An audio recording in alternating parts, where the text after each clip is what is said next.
Howdy folks, I'm Eric Williams and welcome to CapeCast, the official webcast of the Cape Cod Times. We are way down the end of Nauset Beach, looking at the remains of William Hammatt's cottage. The ocean has taken a toll. CapeCast. We got a good look at what happened to William Hammatt's cottage yesterday, both from the air, flying above and looking down, seeing the high tide just cascade through what's left of the cottage. Look at that. It's a little after high tide. There's probably 5 or 6 feet of water just coursing through this cottage that was thrown off its foundation. At low tide, it sits in a crater, sort of a shell of what it once was to the Hammatt family. And we had a chance to talk to William Hammatt yesterday about what he lost out there. Well, devastating is a good word, but it's the kind of thing that you know is going to happen. You pray that it won't. You wind up numb for a while, and you deal with it, and you have to go on. We'll go on. We always have. My 2 younger daughters have grown up out here. My older daughter spent a lot of time here. During the summer, my wife used to be out on the beach all summer, and because she was a teacher, and the kids grew up out there all summer, and I'd commute back and forth by boat, which was kind of fun. Just a lot of good friends and a lot of good times. A lot of dinners together with a bunch of people.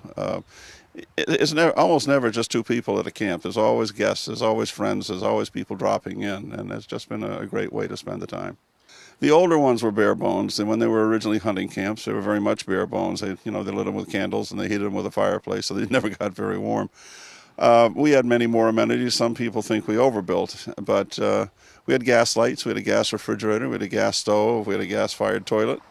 I did have a small solar panel and a couple of deep cycle 12-volt batteries, so I had a nice little radio system, so we had music and communication that way. Now with cell phones, dramatically different than what it used to be. You used to go for the weekend and never talk to anyone until you came back. Now I can't get away from my wife at all, but we get a good laugh out of that.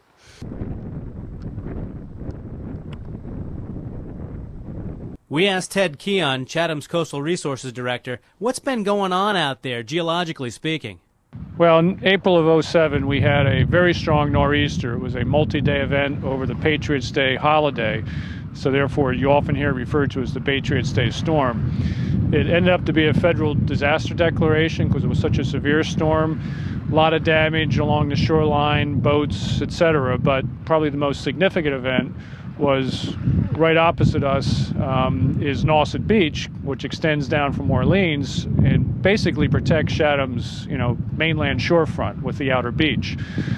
Well, right over there is a new inlet. It started off as a very minor washover initially, but it, over the next numbers of weeks and months, started to develop and turn into a full-blown inlet. What we're seeing now is a 3-year-old inlet that is still going through a lot of changes, a lot of development, and growing, and unfortunately having a lot of impacts to property that had been on the beach during that time. So in this case, we had a number of private properties on the north side of the inlet that were very close to the initial break.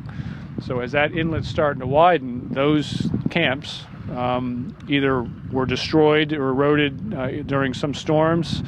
Some were just sitting there as the land was literally eroding out from underneath them. Because we have 2 inlets now feeding water into the Pleasant Bay system, it is anticipated that during these types of storms, we're going to see higher flooding events than we had in the past. And I think we saw that in this last one. Well, I've spent the last 33 years out there, which is just a hair over half my life, and yeah, so it's like losing a member of your family. CapeCast.